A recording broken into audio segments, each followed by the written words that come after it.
the advocates before me. And so anybody who has any questions after this, I'm happy to share my email or my cell phone. I've done, you know, I've been actively involved with youth gerontology, so I'm happy to impart that whoever's interested. But to answer your question, Amelia, I wanted to say that really what defines an excellent AIT site for someone preparing to become an NHA is try building your experience in an area with the toughest service area like Los Angeles. And I'm part of that area. I have extremely tough payer mixes. I have patients with difficult comorbidities, and you've got difficult family members. I've got anywhere from Bellflower to West LA, sort of near the Cedars-Sinai area, which is known to be the most litigious area. And I really feel like you're really going to be challenged as an administrator serving that population.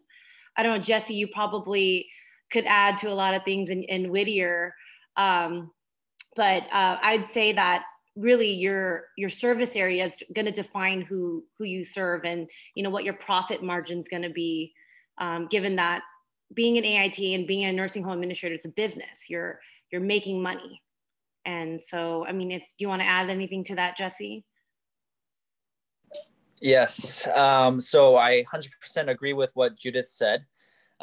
Depending on your region, it really does matter in terms of how you as administrator are going to have to conduct yourself.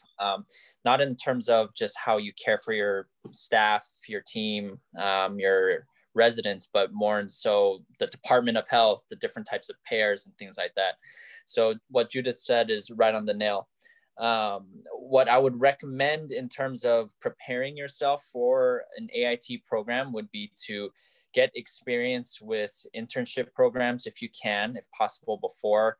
A lot of AIT programs have precursor internship programs, or you could apply for jobs that lead up to the administrator position. A lot of administrators have been had prior experience being in a different department in a nursing home, such as the business office, social services, marketing. Any type of non-clinical side typically is where nursing home administrators can gain some experience from. If you have the clinical experience, great. Like if you are a nurse or if you've done any sort of LVN or case management with the hospital, that's even better. But definitely getting that exposure. Best case scenario, I'd say, in my opinion, probably marketing would be one of the strongest areas to go for if you are going into administrator or the administrator route. Like Judith said, it is a business, so you need to know how to run things, how to work with your community, and things like that. If you can't find those opportunities, I would say figure out a way you could do something that grows your leadership experience, whether it be through volunteering, starting a business, doing something else. Because when you join these AIT programs, a lot of times people are going to be wondering, why would we entrust the multi-million-dollar operation with you, right? Especially coming out of a master's program or a bachelor's program, we're a lot younger than the workforce that's already there. So then they're going to wonder, what can you bring to the table? And if you haven't had that leadership experience, it becomes really tough. So that would be my 2 cents. And I noticed that that's actually half of the audience are undergrads. And I haven't really touched on what is an AIT. So if you could give us a whole idea what is an AIT program entails, so the undergrads would understand better where we're coming from. Essentially what AIT is, it's a administrator in training, and you would be shadowing multiple disciplines like social services, nursing, medical records, MDS, and then you would learn the operation, essentially to run, like Jesse said, a multi-million-dollar operation. I feel like the strongest AITs have a good clinical background, very good critical thinking, able to think on their feet, can have difficult conversations with patients, families, physicians. And Jesse had said it. It's someone who knows how to sort of finesse and say, hey, look, we're a business.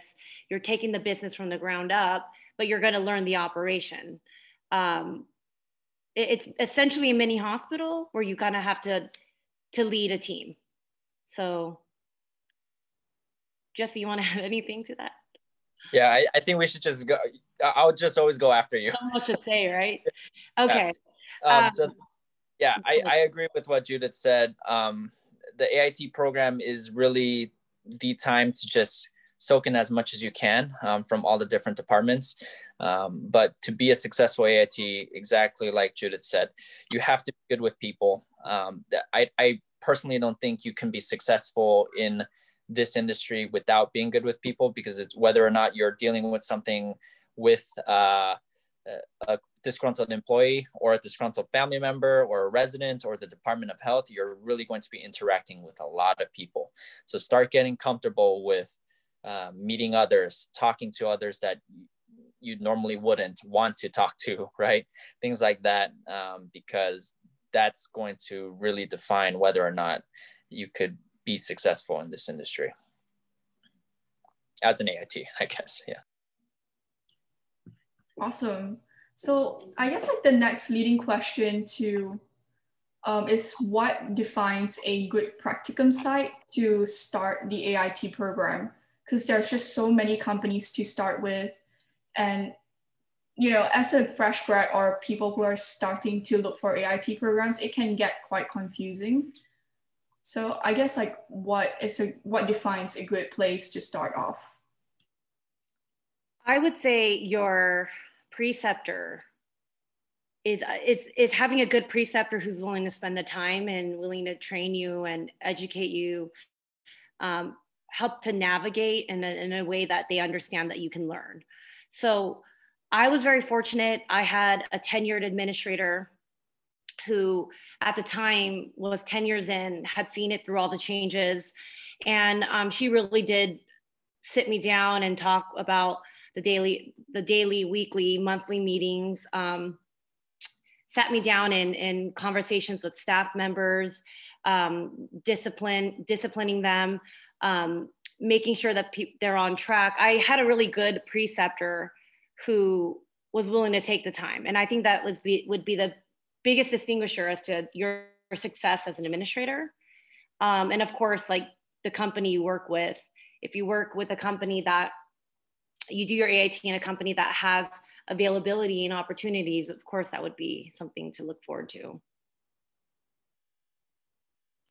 And to add to that, I don't know how your AIT experience was, Judith, but from what I know from the companies, I've only worked with Ensign, but I've talked to a lot of people outside of Ensign. But typically an AIT program isn't really, how do I say it? It's not by choice. So it's not like you have a buffet of preceptors and you're like, oh, I want to go with that one. They typically just place you in a building and you have to make the most out of it. So like when I say the most out of it is a lot of companies as well will have AIT programs where you go and it has to be self-driven. So they'll give you a curriculum or they'll be like, you have to figure out these things, or here's a project for you and you figure it out. Because I know there are some people going into AIT programs, at least with Ensign at least, where they think it's going to be this like regimented program where you're like week one, you're going to be going over here and we're going to test you on this and we're going to test you on this on week two, but it's not like that. Or at least for me, it wasn't. Was it like that for you, Judith? Mine was back in 2011. Oh, okay. And I was set up by USC Gerontology and I had the option of going to 3 within LA. Okay. So, but this was back, I mean, this is 10 years ago. Yeah. But you are right. You have to kind of get in there. You got to get your hands dirty. You got to sort of be a self-starter and get into the meetings yourself and try to be you've got to learn by yourself. It's not a set curriculum, kind of like what they do in school. I agree. It's not that. Yeah. So the more questions you ask, the more that you get involved, the more that you take away from it. Exactly. Because we've had AITs that have joined our company, and they appreciate that structure. But then we're like, it's not really a structured program. It's self-driven. You get licensed as fast as you want to get licensed, and you get prepared as fast as you get prepared. And then once the opportunity arises to go into a building, you take it, and it's either you're ready or you're not, right? So that would be what my answer is to your question. Sorry, that was long, Camelia. No, that was good. That was great. I do want to add that if there are any seniors or any people who are going into a graduate program, I do know of a preceptor who's looking for an AIT. So, but we can probably talk about that later. But I'd love to set someone up if someone's interested. Yeah, perhaps the participants here who are interested, we have Judith here to connect you with the preceptor. That's great. Thank you so much, Judith. So the next question is, what are the challenges? Well, I guess like the first and second questions did answer. The third question here about the challenges you've encountered as an AIT. But what would you wish you had known earlier that would have been critical to your success of being an administrator early on when you were in school? Like, what are the classes would you recommend to take that could enhance the skill to be a licensed nursing home administrator, I guess? If I can go back, I'd take more business classes. And like back then, back in 2011, there wasn't really that opportunity at the time because I was also pre-med to take business courses while doing gerontology. But if there's some kind of hybrid model, or maybe you can double major, or if there's some people who are minoring in business, I feel like that would help. Unfortunately, that wasn't available then. Anything for you, Jesse? What class for you, by the way? I'm class 2016. So I actually went, I don't know if you remember, but I think that it was when you were in Hollywood Press where I came to talk to you and you gave me some advice during that time too. So I appreciate that. Okay. Yeah, so I do remember you, but so she has good advice, everybody. So please reach out to Judith. She's a lot more learned than I am. But wow, so good to see you again. Yeah, I see you too. Yeah. But actually, so I'm class of 2016, undergrad, and I would 100% agree with Judith. Business courses or even accounting courses, if you can, just not to major in accounting, but just to get some idea of the terminology and everything like that, because that is also something that's like, I'd say what do you say? Like 30% of your role, right, Judith? Like running the business operations, making sure the financials are correct. So I have seen people join the company thinking it's just going to be all talking to families, going marketing, doing different things like that. But in the end, you have to make sure you manage your finances. So 100%. In your company, Jesse, do you have a P&L, profit and loss report? Yes, we do. Okay. Do you call it P&L? What was that? Do you call it P&L? Yeah, we call it the P&L. Yeah.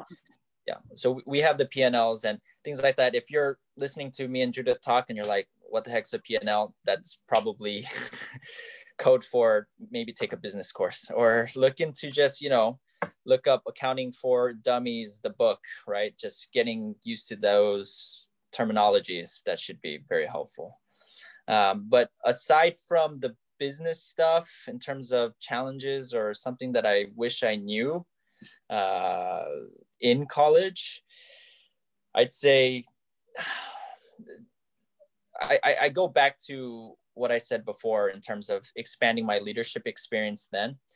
Whatever I could to learn to interact more with people on like a managerial leading scale. That would have probably been a lot more beneficial because a lot of the times for younger AITs that go into an administrator role, you get, depending on the size of the building, you could have 50 to 200 plus employees, right? And then at that point, how are you going to present yourself as this young person coming in who now has to lead 200 people that are 15, 20 years older than you on average, right? And they're like, who's this young kid doing this, right? You have to figure out those people skills. So I think that would have been very helpful in terms of my use of college time. Yeah, Great, fantastic. Right now, class of 2021, we're very fortunate that they have opened up a few business classes that is pertaining to like finances, marketing, and I'm actually enrolled in those classes, and those classes really helped with my AIT, especially looking at income statements and balance sheets, P&Ls, and yeah, so I highly recommend for those AITs to take those classes. And it's fairly new and it's taught by a CPA and he really knows a lot. Definitely do take those classes. And we definitely didn't have those in 2016. That'd be very helpful. So yeah. It's evolved. It's great. I guess like the following question is, besides pursuing as an administrator once completing the AIT program, what other avenues you can potentially pursue professionally using the skills learned as an AIT? Because right now there's like home health, there's just more than being a nursing home administrator. And the skills that you learn as an AIT is just a wide array. So what are the like potential avenues that you can work in once you complete your AIT and decided not to pursue the NHA licensure? I think I can attest to that just because when I first did my training, I wanted to know the continuum of healthcare. I didn't want to just stick with administration. So in my past experience, I did my AIT and then I did marketing. I did marketing for a 177 bed building that had a 28 bed dementia unit. From there, I was promoted pretty quickly. I had the opportunity to go corporate. However, I wanted to go to the hospital, and that's where I met Jesse, where I was at Hollywood Presbyterian Hospital doing business development for like 100 or 400 bed hospital, making sure we made alignments with HMO contracts and physicians and ER physicians and contracted providers. I did that. After that, I went over to cancer niche. I went to City of Hope doing business development in the hospital outpatient clinics. I did operations in that scope. And then I learned, okay, if I continue, I kept telling myself if I continued on this career path, I wouldn't go back to long-term care, which is my heart. So that's when I made my jump back into administration, going into a 141 bed facility, readjusting from the acute back to SNF. And so there's no clear-cut path as to where you could go or where you should go. Just go where you feel like your talents are sort of met and you feel fulfilled in what you do. But there's so much you can do. I mean, now I've expanded the company doing home health and hospice and pharmacy. There's so much you can do given that you know healthcare, you have the right network and the providers that work for you and support you. You have the right hospital alignment. I now work with like Torrance Memorial, Little Company of Mary, all the way up to the Kaisers and Huntington Hospital, Cedars. So it just depends on sort of where you are and sort of what you've done in your tenure in healthcare. The opportunities are endless. But I love long-term care. I love SNF. I still oversee it. I still want to support it. I know it's kind of focused in that, but I do want to empower everybody to sort of venture and see what interests you, because you can definitely do it. Yeah, I don't have that much experience, so I didn't have much outside of what I do for Whittier Hills right now. But in terms of growth within companies like this, it's typically like regional scale, statewide scale, national scale. So if you want to continue on growing within a company, that's typically how you can go. But to answer your question, like backwards almost, a lot of the people I work with in my company, not everybody came from a gerontology program or a long-term care program like us, right? So we're actually the fortunate ones that did the education pathway to go into the long-term care industry because of a passion or because of however you got here, right? So I'm working with people that used to sell skateboards, or I have a co-administrator of mine that used to sell yarn. So like his family sold yarn across the US, right? So, and my preceptor used to sell little computer chips for HP. Like he was like an HP manager, right? So it doesn't really matter, I think, where you come from to pursue an AIT program. But once you do an AIT program and you have the experience of being an administrator, I think just the overall experience of being a leader and having that managerial experience of overseeing however many employees and dealing with people day to day, marketing, it can translate into a lot of different fields, right? You could go into the food industry, you name it, like service industry, hotel industry. It's a matter of what you want to invest your time in, like what Judith said, and what you want to do. This may not be for you. You may go into it and then you may think, hey, this is one of the worst things I've ever decided to do. And Judith knows this, but the skilled nursing industry is actually the second most regulated industry in the whole US. And the first regulated industry is nuclear power plants. Okay. So it's like, it's very, I'm not trying to like toot Judith and our horns, but it's very intricate in the sense where it takes a special type of person to want to do this. So don't feel bad if it's not something that you want to do, because with the experience you gain from this, you could do a lot of other things. So I want to commend you, Jesse, because I feel like as a nursing home administrator, I feel like there's a lot of burnout. I feel like people do it and then they no longer want to do it, or they want to transition over to corporate, overseeing administrators. And I just want to commend you because I feel like being a nursing home administrator overseeing a building is tough.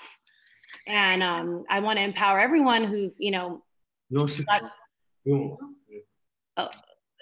got the energy and the will to do it. I want to encourage you to do so because there's definitely a need. If you go online and you search for job opportunities as an NHA, you've got like 10 or 20 within California. So always, because I think it's the burnout. I think people go and they decide that it's not for them. You're paid well from the beginning, but you have to understand that you may not have that work-life balance in the beginning, in the first 3 years of you being there. Do you agree, Jesse? Or yeah, 100% agree. Work-life balance, the first 3 years, it's going to be tough because, again, you're being entrusted with the multi-million-dollar asset from these companies and these corporations, right? So you have to have that ownership that wants to be there. So when you don't, or if you don't, and you're there just for the pay or just the idea of being a leader, you burn out really quickly.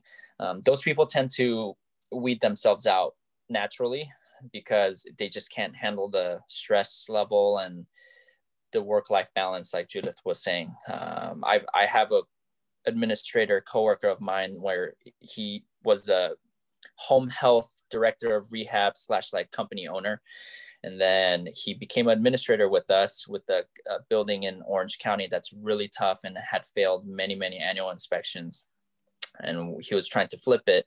And he was there from 5 a.m. to like 7 p.m. almost every day for a whole year.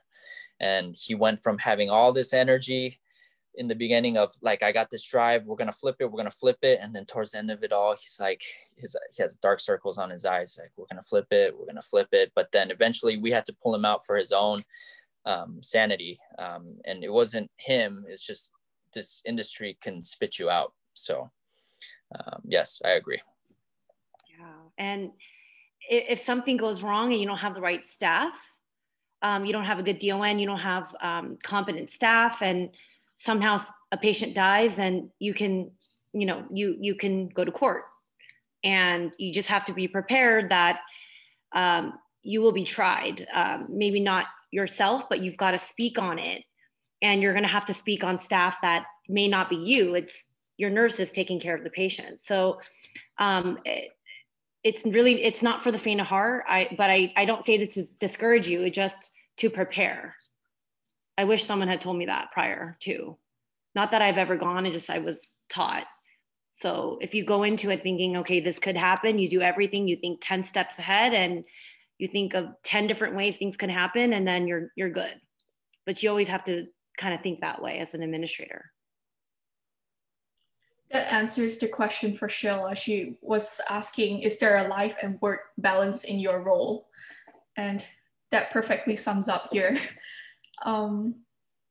Well, there is a final question here before we open for Q&A. What other resources you have used or would recommend that can help better prepare future AITs to take the nursing home licensure exam? Because I've heard many has failed a few times and decided not to pursue it. So what is your take on that? Was the state harder for you, Jesse, or the federal? For me, federal was harder. State was pretty easy. So the federal one, I think I failed once, and then yeah, state is memorizing to a T, and then federal, you have to it's a lot of critical thinking, but all four, like 3 of them could look exactly the same, but one word is changed, and you've got to be able to decipher that.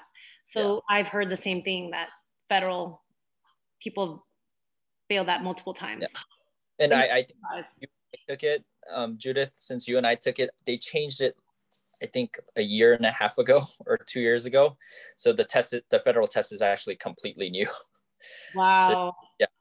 So what I'd say is probably what I did, and even though it's completely new, the people that I knew passed the test used flashcards online. So if you look up NAB, the Nursing Home Administration Board, flashcards or test, then there's stuff online, and you might even find the flashcards that I made online, because I made it public so other people could use it, and the state ones as well. But I wouldn't rely completely heavily on those. If you get into an AIT program, most companies have their own study materials or study curriculum that they recommend. So I'd say try getting into a company and get exposure first before getting licensed is what I would say. But I don't know about you, Judith. Like, do you think we should do it the other way where you get the license? No way. Yeah. You should see first if it is for you. And I do have some like websites and like links to books that helped me, if anyone wants that. But it's pretty widely available. And then you have like Leslie Powell's AIT program, which I did. That one helped me. Have you heard of the Leslie Powell? Yes, Jesse? but I didn't. Did you not do it? Yeah, I didn't use that, but our company had our own like kind of rubric or kind of pathway that they wanted us to remotely follow, but it almost never worked out that way. And when I say it never worked out that way, just so everybody understands what that means, is a lot of the times companies will have AITs come in to learn, but then AITs will sometimes become the extra help for fires that need to be put out. So it's not just like a curriculum where you're in your office and then you just learn what you need to learn that day and you're done. A lot of companies give you projects or things that need to be done for the operation that you're at to be successful, or they'll even take it a step further and they'll put you in a struggling building so you know exactly what a struggling building feels like.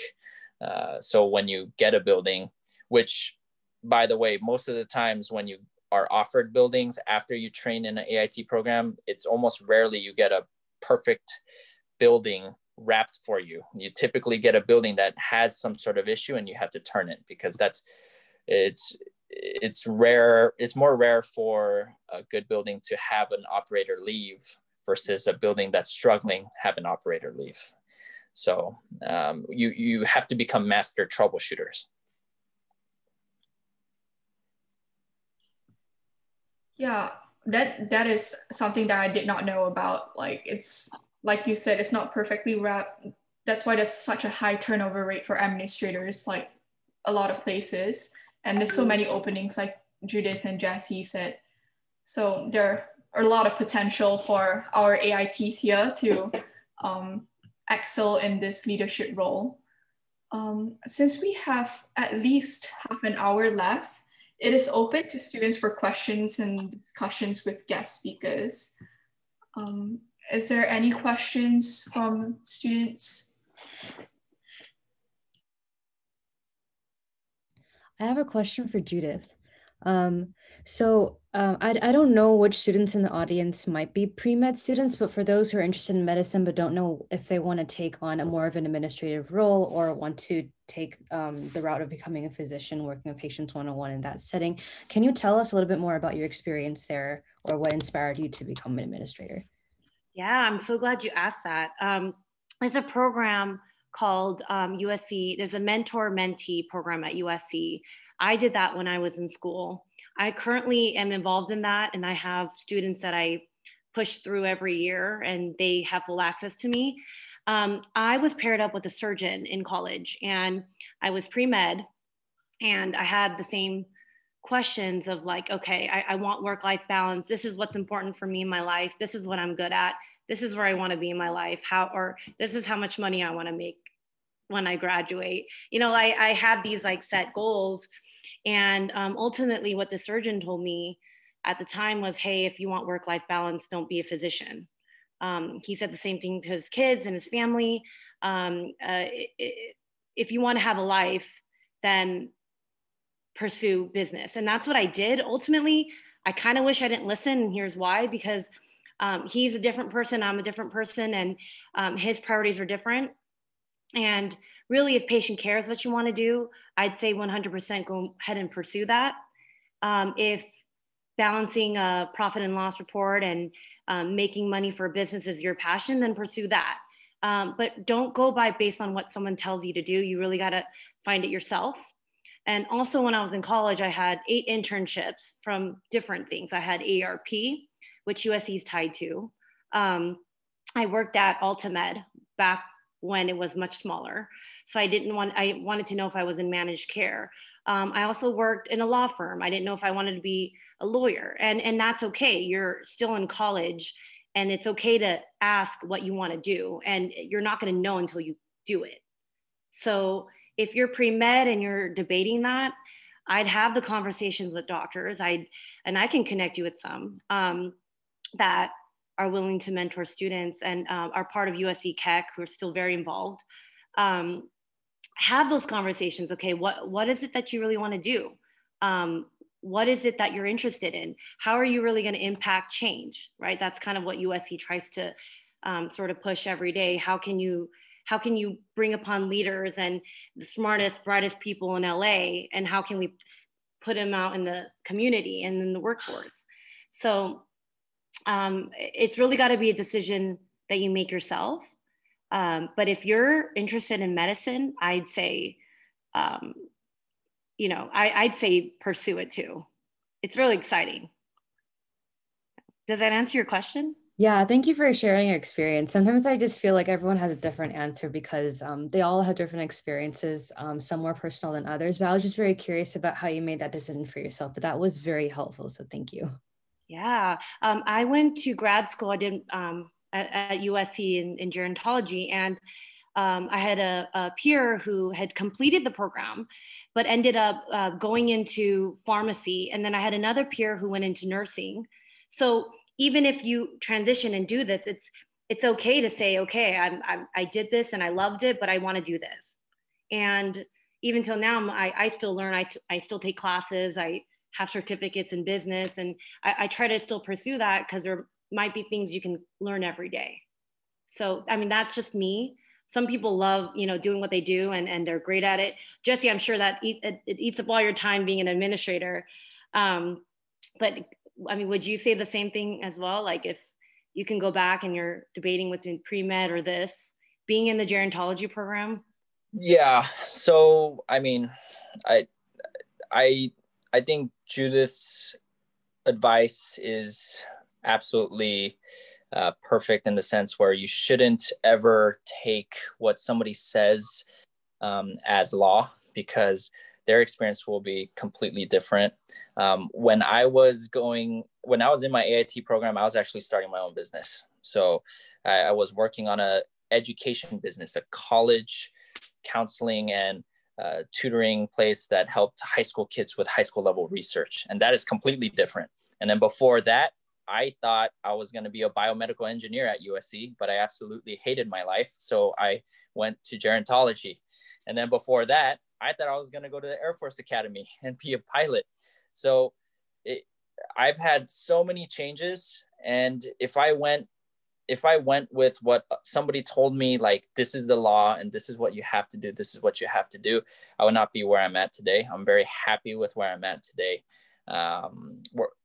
In terms of time, I think that's also subjective too, because you could be a physician that most physicians probably don't have a lot of time, but you could also continue on and specialize in something like dermatology if you're fortunate, and then you have special 9 to 5 hours, right? So it really depends on how you shape your pathway. I hope you don't mind. I have another question, but this is for both Judith and Jesse this time. You guys mentioned how when I think those first 3 years are very infamous for being very busy, if you will.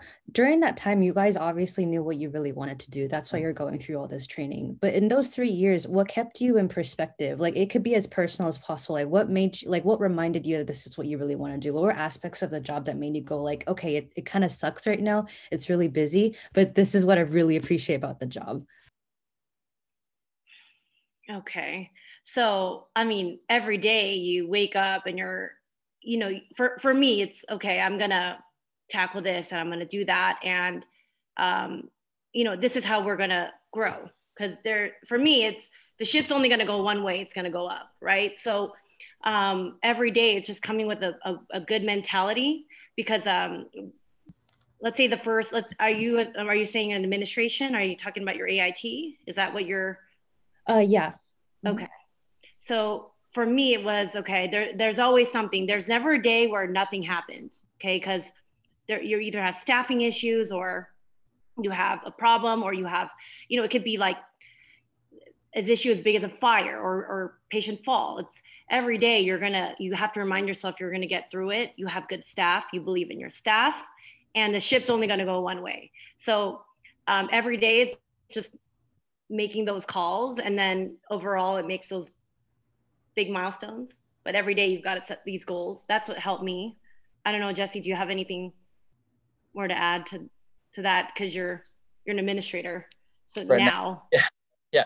So I personally don't think the AIT experience was like the most difficult time. It's the first 3 years or the first years, and we say 3 years, but I think it's just when you first get into a building and until you find your legs, right? I think 3 years was just a general concept. What kept me going, I mean, there were times, and my wife could tell you this too, like where I'd go into my car after work and like I'd be like tearing up, because I'm like, this is crazy. Like, this is crazy, and I don't know how I'm gonna get through this. Because not only do you have to manage the the patient side, the regulatory side, and things of those nature, but because it is a company, you have to make money. So just because your residents are all happy and your state they think you're the best building, if you're not making money, you're not going to stay in that role forever. Like, the company is going to need to find an operator that's going to make money. So with all those stresses in mind, how do you stay grounded? And the way I stay grounded is try to orient my thought process. And I remind my team about this too, even though we have the outside pressures, the financial pressures, it's staying grounded to patient care. Because in the end, it is about the patient care. And I know that's like a very vanilla answer, and it seems like it's like a lovey-dovey answer of, oh yeah, you could always say patient care, and that's like so politically correct of you to say. But if you really do ground yourself to that, it does help. Because during my hard times, when I would go in and talk to the residents that I love, and like, for instance, during this whole COVID time, it's been crazy. It has been absolutely crazy. We've been getting battered. Nursing home industry gets battered, and already it has a bad stigma. But during COVID, everybody's trashing the nursing home industry. Every day, the state is coming at you, money's hard, everything's tough, staffing's hard because you're losing staff to the, you know, the state and the hospitals because everybody's taking your nurses, right? But then there was one moment where I was moving a patient from COVID to back to her regular room because she had graduated from the COVID unit. But she's a bedbound resident. So during this whole time, she hasn't been outside ever. So it's a lot harder for us, the way my building's shaped, to move the bed outside to get to her room, because it's much easier and a direct path just straight to the room But we decided, hey, I know you haven't been outside. You want to go out? And then she was like, oh my gosh, that'd be lovely. So we pushed her outside, and then she started crying. She was so happy just to be outside, which for us, we take for granted because I get to go home every day, right? But for them, they've been stuck in this, like almost a prison this whole COVID time. It's like moments like those that really keep you going. That's how I stay grounded. That's how I preach to my team to stay grounded, because if it's anything outside of that, if it's not intrinsic, it's going to be weak. Thank you for that. Is there any other questions? And I have Sheila. She said, if you could share Judith's contact information, that would be great. And she said, this is amazing before she left this chat. So any other questions? Hi, I do. My name is Jessica. Can you guys talk a little bit or give an example about conflict resolution, whether it's with patients, family members, or administration? So for like instance, let's say family member walks in and their loved one is, needs to be changed for incontinence care. And let's say that the situation gets worse, the patient is bedbound, has bed sores, gets upset, the situation escalates, CNA can't calm them down, and then they request to speak with the administrator, like, or if you have a better examples, like how would that turn out? You want to take that one, Jesse? So can you, I'm sorry, can you say like the exact portion you want me to expand upon one more time? Yeah, so like how would you resolve that issue? Like if like a loved one, or that was just an example, or you can like share how like conflict resolution experience you've had. I think it depends on the family, or if it depends on the patient. Some family members, you're right off the bat, you're going to know if you're going to have a very special family or a special resident. And you just learn to roll with the punches. Some people, you take the wins, as in like the families that are going to be really easy to work with, and you take those with the losses, it's not a nice way to say losses actually, but you take those with the special families that will be a little bit more difficult to handle. But I'd say if you have a strong social service team that could handle those type of conflicts, have them help you out, do conflict resolution. Your nursing staff should help you out with the clinical side of things in terms of explaining med situations, sores. If you could have your doctor get involved, that's even better, because as we all know, people really, really trust doctors. So if you have a doctor tell a family something, it's almost guarantee that they'll trust them more than if you or a nurse tells them something. And in the end, if anything, you talking directly to the family means something too, because when family members get a call from the administrator or get to talk directly with the administrator, there's some merit with that as well. I almost want to say, to know the patient before you say anything. And then if it was me just being in that situation, I'd probably go into the chart and see what the prior admission was. So upon admission, you'll see a body like a body evaluation upon admission as to what kind of wounds were there and what's their condition. And if patients are sick and that's why they're there, all you can do is educate. It's look, we understand their skin breakdown. Make sure you have measures in place. There's a wound care doctor. We have nurses turning every 2 hours. You know, we have certain multivitamins that help with wounds. We're not God. We can't miraculously heal anything or prevent anything. All we can do is do our job and do it well, and show the families that we care. If you tell them, look, you know, I'm sorry this is happening, and I'm sorry you're sad, but you know, we're on it. We've got you. We're going to take good care of you. And that's why she's here and not at home. Otherwise, it would have went from, you know, 0 to 100 much quicker. So just knowing your patient, and like Jesse said, you're going to know if you have a problem family, and then you sort of navigate from there. I mean, less is more. Don't say too much, but ultimately it's that you care and that you want to do good. And that helped me. Even after you do everything Judith said, you are still going to have family members that are going to say that's not enough. Yeah. And no matter what, as long as you're doing the right thing, you're documenting correctly, you know that you're providing the right care, then you'll be okay.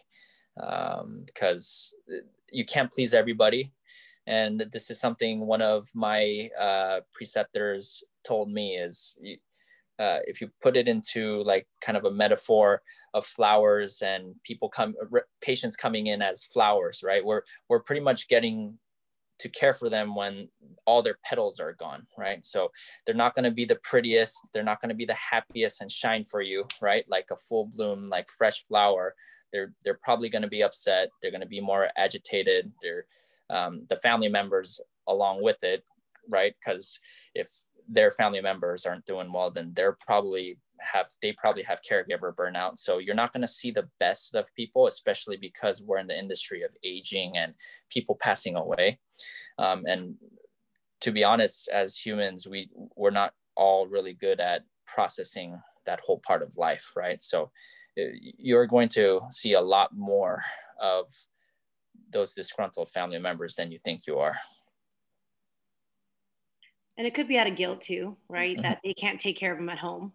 So they kind of put that on the nursing home. It happens, but definitely.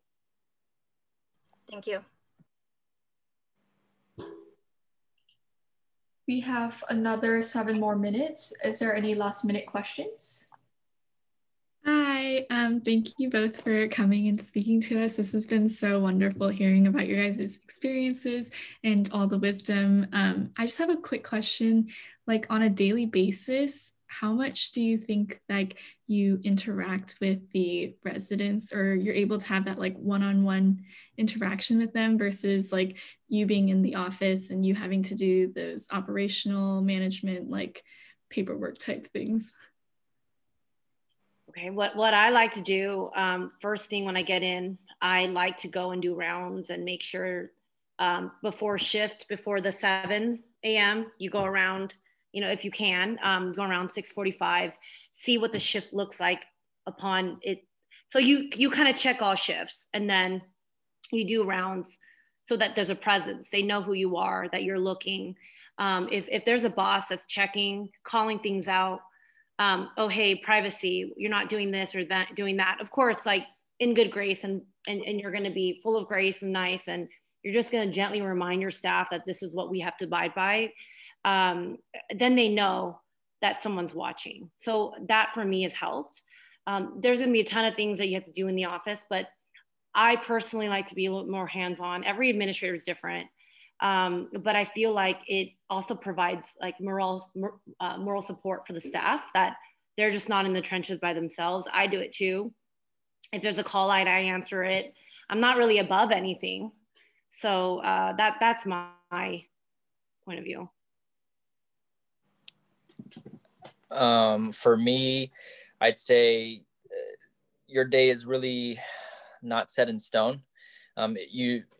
You should have some sort of internal structure, like Judith says. Like for me, I go in, I start off with my stand-up meeting with my whole department heads, and then I head out straight to the floor after that. And then I make an effort to be out on the floor for a little while, not only for the residents, but like what Judith said, the staff. The more disjointed you are, the more likely that you'll have issues, and people will also think that you're not as invested as an administrator. So that's something that if you want to become an administrator is always going to be not a stigma, but just an idea that a lot of people think, oh, the administrator like makes the most money and all he does is, or she does is stay in the office, right? That's like the worst type of administrator you want to be. You definitely, and I'm not saying do it to do these things consciously to not have that perception. It should come naturally, and I think it will for everybody. But it's just making it an effort to talk to the patients.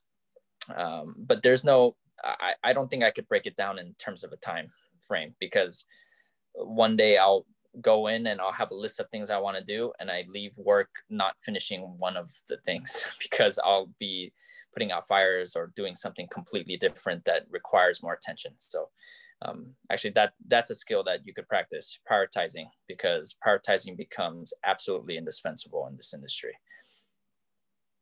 Awesome. Thank you so much. No problem. Is there any last minute questions? I can take one more questions in before we wrap this up. All right, with that, thank you so much, Judith Kim and Jessie Kim, for joining us and pouring us with lots of quality informations. And words cannot express how thankful we are to have both of you to speak before our students. And thank you everyone for coming out tonight's AIT networking event. And Judith and Jessie, if you guys could just drop your email in the chat box, that would be amazing. Yeah, will do. And Camelia, if you could send everybody my contact information as well.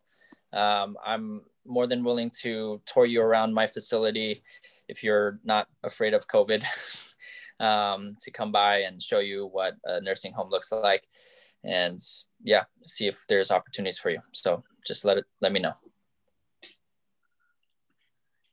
Amazing. So with that, I wish everybody a prosperous and happy Chinese New Year.